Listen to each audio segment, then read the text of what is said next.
اللهم صل على سيدنا ومولانا محمد وعلى سيدنا علي وسيدتنا فاطمة وسيدتنا زينب وسيدنا حسن وسيدنا حسين.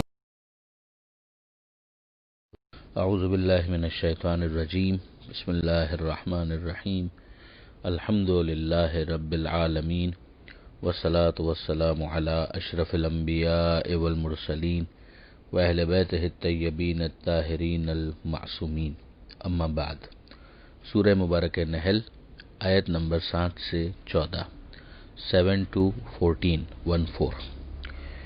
گزشتہ صفحے کی آخری آیتوں میں پروردگار عالم نے اپنی نعمتوں کے جس سلسلے کا ذکر شروع کیا تھا وہی سلسلہ اس صفحے پر آگے بڑھتا ہے. ہم نے پچھلے صفحے پر پڑھا پروردگار عالم نے چوپایوں کا ذکر کیا اور ان کے فائدوں کا ذکر کیا کہ ان کے اندر تمہارے لیے حرارت کا سامان ہے اور دوسرے فائدے ہیں. مثلا انسان اس کے دودھ سے استفادہ کرتا ہے اور اسی طریقے سے وہ منہا تاکلون تم اس سے کھاتے بھی ہو، اس کے گوشت سے بھی استعمال کرتے ہو. پھر اس کے بعد اس کی جو جمالی انسان کے لیے حیثیت ہے اس کو بھی بیان کیا گیا کہ انسان کتنا اچھا محسوس کرتا ہے انٹرنلی. یہ ایک مانوی نعمت کے عنوان سے جب تک وہ تکبر اور غرور تک نہ پہنچ جائے، ورنہ تو پھر کوئی بھی نعمت انسان کے لیے وبال جان بن سکتی ہے. اب یہاں ارشاد ہوتا ہے وَتَحْمِلُوا أَثْقَالَكُمْ إِلَى بَلَدٍ لَمْ تَكُونُوا بَالِغِيهِ إِلَّا بِشِقِّ الْأَنفُسِ. انسان کے لیے سامان کو ایک جگہ سے دوسری جگہ موو کرنا، ٹرانسپورٹیشن، ظاہر ہے کہ یہ کام ہے اور بہت اہم کام ہے. تجارت میں بھی اس کی بڑی اہمیت ہے اور تجارت سے ہٹ کر بھی انسان اگر مکان تبدیل کرنا ہے تو یہ کام ہے. اسی طرح سے دوسرے بہت سارے موقعوں پر اس کی ضرورت پڑتی ہے. پروردگار عالم نے اس کے لیے بھی ان مویشیوں کی اور چوپایوں کی مثال دی. خاص طور پر ہم جانتے ہیں کہ اونٹ کا جو رول اس کے اندر ہے، جس کو صحرا کا جہاز کہا جاتا ہے، بہت زیادہ اہمیت رکھتا ہے. پروردگار فرماتا ہے کہ یہ تمہارے بوجھوں کو اٹھاتے ہیں ایک شہر سے دوسری جگہ تک. لم تکونوا بالغی ہے، تم اس کو نہیں اٹھا سکتے الا بشق الانفس، مگر یہ کہ بہت زیادہ زحمت اور تکلیف کے ساتھ. ان ربکم لرؤوف الرحیم، یقیناً تمہارا رب رؤوف بھی ہے اور رحیم بھی ہے. یعنی پروردگار عالم کی مہربانی جو بندوں کے ساتھ ہے اس کو سمجھایا اور یہ بھی سمجھا دیا کہ یہ دیگر تمام تر چیزیں انسان کے لیے ہے اور انسان اس پورے ماحول کا مرکزی کردار ہے. والخیل والبغال والحمیر، تین جانوروں کے خاص طور پر ذکر یہاں پر کیا گیا. خیل یعنی گھوڑے، بغال یعنی خچر اور حمیر یعنی گدھے. لترکبوها وزینہ، تاکہ تم اس کے اوپر سوار ہو جاؤ اور یہ تمہارے لیے باعث زینت بھی ہے. ایک مرتبہ پھر یہ مادی اور مانوی دونوں نعمتوں کا ایک کمبینیشن جو یہاں پر بیان کیا گیا کہ انسان اپنے سامان کو موو کرنے کے لیے بھی ان مویشیوں کو استعمال کرتا ہے، جانوروں کو استعمال کرتا ہے، اور ساتھ ہی ساتھ خود اپنی سواری کے طور پر بھی ان کو استعمال کرتا ہے. اور اس کے اندر ایک زینت بھی ہے، ایک سیٹسفیکشن ہے، ایک مزہ بھی ہے جو اس کے اندر رکھا گیا ہے. اور یہ تمام تر چیزیں امپورٹنٹ ہیں. یعنی آج کے اتنے ٹیکنالوجیکل ایڈوانسمنٹ کے زمانے میں بھی خاص طور پر جو گاؤں کی زندگی ہے اس میں اس کی اہمیت بہت زیادہ ہے، اور شہری زندگی میں بھی اس کی اہمیت سے انکار نہیں کیا جا سکتا. پھر جو اگلا جملہ ہے وَيَخْلُقُ مَا لَا تَعْلَمُونَ، اور وہ چیزیں جنہیں تم ابھی جانتے بھی نہیں ہو انہیں بھی خدا پیدا کرتا ہے اور خدا پیدا کرے گا. اور اس کے اندر تمام تر جتنی بھی ایڈوانسمنٹ ہے وہ سب کے سب اس میں شامل ہو جاتی ہیں، اس کے اندر فال کرتی ہیں. جیسے کہ انسان کو پروردگار عالم نے یہ عقل دی ہے، علم دیا ہے، جس کے ذریعے سے وہ مختلف چیزوں کو ایجاد کرتا ہے. اس میں جتنی موٹر گاڑیاں ہیں، ہوائی جہاز ہیں، بحری جہاز ہیں، وہ سب کے سب اس کے اندر شامل ہو جاتے ہیں. وَعَلَى اللَّهِ قَصْدُ السَّبِيلِ، اب اس کے بعد پروردگار عالم انسان کو جو اصل مقصد ہے اس کی طرف متوجہ کرتا ہے کہ یہ تمام تر نعمتیں ہیں اور بے شک ہیں اور انسان کے لیے فائدہ مند بھی ہیں، مگر ان تمام تر نعمتوں سے اگر استفادہ کرنے کے بعد دنیا کے راستے تو اپنے لیے آسان کر لیے اور آخرت کے راستے کی طرف توجہ نہیں کی تو انسان خسارے میں ہے. لہذا پروردگار عالم فرماتا ہے وَعَلَى اللَّهِ قَصْدُ السَّبِيلِ، اللہ پر ہے اللہ کی ذمہ داری ہے سیدھے راستے کا دکھانا۔ اب یہ اللہ کی ذمہ داری ہے تو اللہ پر کون ذمہ داری ڈال سکتا ہے؟ یہ خود پروردگار عالم نے اپنے اوپر لازم کیا ہوا ہے۔ جیسے پروردگار عالم فرماتا ہے کتب ربکم علی نفسہ الرحمہ، تمہارے رب نے اپنے آپ پر رحمت کو واجب کر لیا ہے، کسی اور کی مجال نہیں ہے، یہ پروردگار عالم کا لطف ہے۔ اسی طریقے سے پروردگار عالم نے ایک اور مقام پر فرمایا ان علینا للہدی، کہ یہ ہمارے اوپر ہے، ہماری ذمہ داری ہے کہ ہم ہدایت فراہم کریں۔ اسی طرح سے یہاں پر بھی اللہ کا لفظ استعمال ہوا ہے اور اس کے ذریعے سے پروردگار عالم نے اسے گویا اپنا ایک ذمہ قرار دیا ہے، جس کے ذریعے سے سمجھ میں آتا ہے کہ یہ کتنی امپورٹنٹ چیز ہوگی۔ پیچھے بھی نعمتیں بیان ہوئی ہیں، آگے بھی نعمتوں کا ذکر آئے گا، مگر اس چیز کو پروردگار عالم نے اپنے اوپر لازمی ایک کام قرار دیا ہے۔ اور پھر میں یاد دلا رہا ہوں کہ یہ کوئی اور خدا کے اوپر لازم نہیں کر سکتا، یہ پروردگار عالم ہی نے خود پر لازم کیا ہے، اور یہ اس کے لطف کا تقاضا ہے کہ جس کے ذریعے سے حجت تمام ہو جائے۔ وَعَلَى اللَّهِ قَصْدُ السَّبِيلِ، اللہ کے ذمہ پر ہے سیدھے راستے کا دکھانا۔ وَمِنْهَا جَائِرٌ، اور انہی میں بعض کج بھی ہیں، یعنی ٹیڑے بھی ہیں، یعنی ان ٹیڑے راستوں کے درمیان اگر اس سیدھے راستے کی نشاندہی نہ کی جائے تو پھر انسان تشویش میں رہے گا، کیسے وہ سیدھے راستے پر آگے بڑھ سکے گا۔ یہ وہی سیدھا راستہ ہے کہ جس کی طلب اور تڑپ انسان کے اندر رکھی گئی، وہ بلٹ ان ہے، جس کو ہم سورہ فاتحہ کے اندر دیکھتے ہیں کہ انسان گویا اپنی اس تڑپ کا اظہار کرتا ہے اس دعا کے ذریعے سے کہ اہدنا الصراط المستقیم، کہ اے مالک ہمیں سیدھی راہ دکھا اور پھر اس پر ثابت قدم رکھ۔ پروردگار عالم یہاں پر فرماتا ہے وَعَلَى اللَّهِ قَصْدُ السَّبِيلِ، یہ اللہ کے ذمہ پر ہے کہ وہ سیدھا راستہ دکھائے۔ وَمِنْهَا جَائِرٌ، اور اس میں کچھ راستے ایسے بھی ہیں جو کج ہیں، اگر انسان کو نہ متوجہ کیا جائے تو وہ ان کج راستوں کے اوپر آگے بڑھ جائے گا۔ اب وَلَوْ شَاءَ لَهَدَاكُمْ أَجْمَعِينَ، اب سوال ذہن میں آتا ہے کہ جب اس نے تڑپ رکھ دی اندر انسان کے تو وہ اندر ہی انسان کے اس طرح سے بلٹ ان سیدھے راستے پر چلنے کو لازمی کر دیتا۔ یہ پروردگار عالم نے نہیں کیا، مشیت پروردگار یہ ہے کہ انسان کو متوجہ کیا جائے گا اس راستے کی طرف، تڑپ اندر ہے جو فطری ہے، باہر سے اسے ہدایت دی جائے گی نبیوں کے ذریعے سے، کتاب کے ذریعے سے، عقلی شعور تو اس کے پاس ہے ہی، لیکن کان سے پکڑ کر اسے سیدھے راستے پر زبردستی چلانا یہ انسان کے لیے کوئی باعث افتخار نہ ہوتا، پھر اس کا اور دیگر مخلوقات کا فرق ہی ختم ہو کر رہ جاتا۔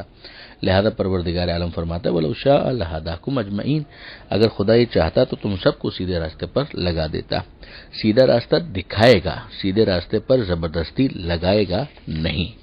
اب اس کے بعد پروردگار عالم نے مزید اپنی نعمتوں کا ذکر کیا اور ارشاد فرمایا هو الذی، اللہ ہی وہ ہے کہ انزل من السماء ماء، کہ اس نے آسمان سے پانی کو نازل کیا، لکم منہ شراب ومنہ شجر فیہ تسیمون، اس میں تم ظاہر ہے کہ اس پانی سے استفادہ کرتے ہو، پینے کے لیے بھی اس کو استعمال کرتے ہو، اور اسی میں وہ پودے بھی ہوتے ہیں جن سے تم چراگاہ بناتے ہو، تسیمون، جہاں پر تم اپنے مویشیوں کو لے جاتے ہو تاکہ وہ چریں اور اپنے لیے غذا کا انتظام کریں۔ یہ پانی کے دو فوائد یہاں پر بیان کیے۔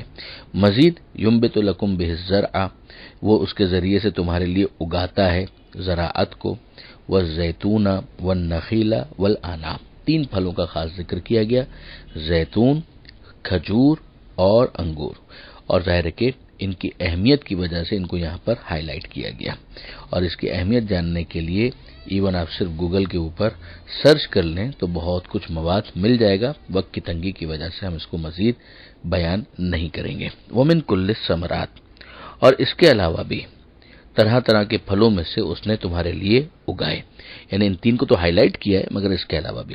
ان فی ذلک لآیۃ لقوم یتفکرون، اس میں یقیناً نشانی ہے ان کے لیے جو غور و فکر سے کام لیں، یعنی ان تمام تر پھلوں سے اور ان تمام تر کھیتیوں سے، ان چراگاہوں سے استفادہ کرنا، مگر اس استفادے کے بعد پھر تفکر نہ کرنا یہ نامناسب ہے۔ جو سوچنے سمجھنے والے ہیں ان کے لیے اس میں نشانی ہے، وہ نشانی پر رکتے نہیں ہیں، نشانی سے آگے اس نعمت کے دینے والے کی طرف توجہ کرتے ہیں۔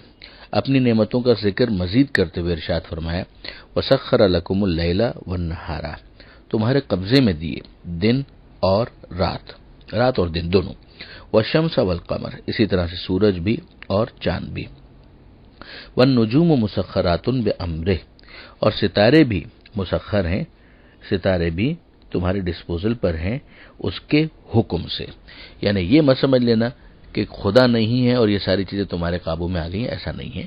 ان سب کو پروردگار نے تمہارا خادم بنایا ہے، تمہیں مخدوم بنایا ہے، مگر خادم بنانے والا کون ہے؟ وہ خدا ہے. اسی نے تمہارے لیے ان کو مسخر کیا ہے. سورج کی روشنی سے بھی انسان استفادہ کرتا ہے، چاند کی چاندنی سے بھی استفادہ کرتا ہے، اور اسی طریقے سے جو اس کے نتیجے میں گردشیں ہوتی ہیں اور دن اور رات جو بنتے ہیں اس سے بھی انسان استفادہ کرتا ہے، فائدہ اٹھاتا ہے. رات کے کام رات میں ہو سکتے ہیں، دن کے کام دن میں ہو سکتے ہیں.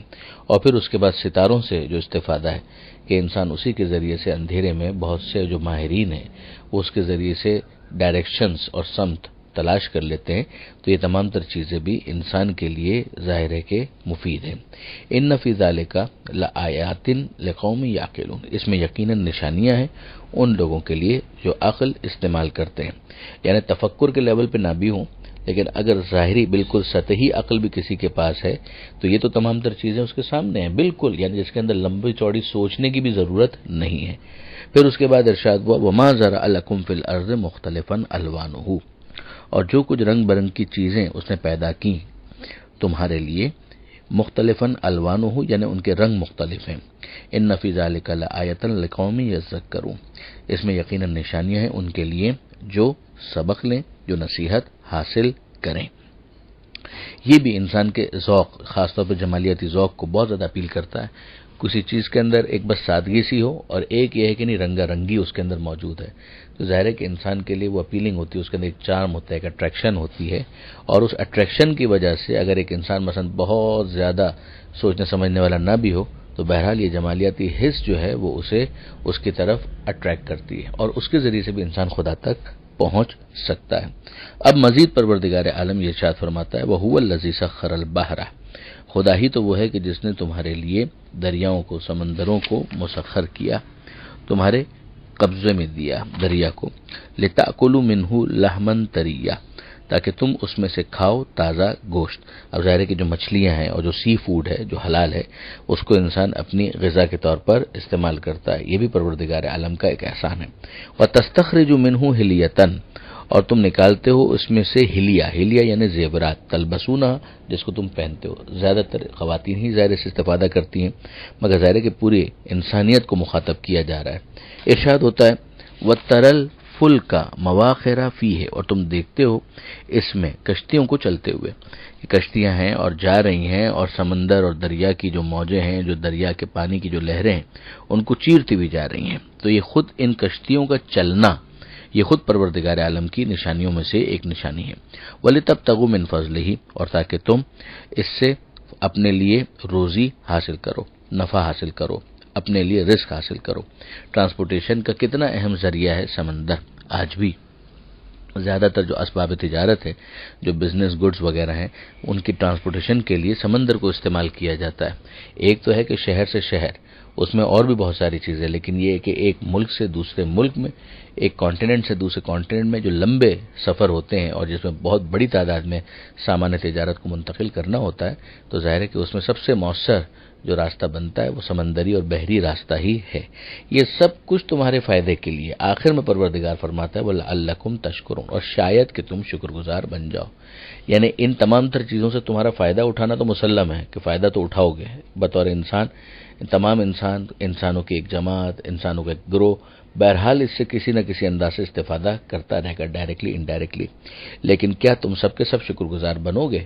ظاہر ہے کہ یہ حتمی نہیں ہے. کتنے ہی ایسے اگر جملہ استعمال کیا جائے کہ بے حیا اور بے شرم خدا کے منکر ہیں کہ تمام تر نعمتوں سے استفادہ کرتے ہیں مگر شکر خدا کی توفیق انہیں حاصل نہیں ہوتی جس کے وہ خود ذمہ دار ہوتے ہیں. لہذا اب اللہ ہمیں نظر آیا، یعنی شاید تم شکر گزار بنو. انسانوں کے اندر بطور مجموعی سب کے سب شکر گزار بنیں گے ایسا نہیں ہوگا. کچھ ہوں گے جو سرکشی کا اظہار کریں گے، ہاں کچھ ایسے ہوں گے کہ جو پروردگار عالم کی نعمتوں سے استفادے کے ساتھ اس منعم حقیقی کے سامنے سجدہ ریز ہو جائیں گے اور بے اختیار کہیں گے شکرن للہ. یہ بے اختیاری جس کے پیچھے کہیں اس کا تفکر ہوگا، کہیں اس کا تعقل ہوگا اور کہیں اس کا تذکر ہوگا، جسے پروردگار عالم نے پیچھے بیان بھی کیا ہے.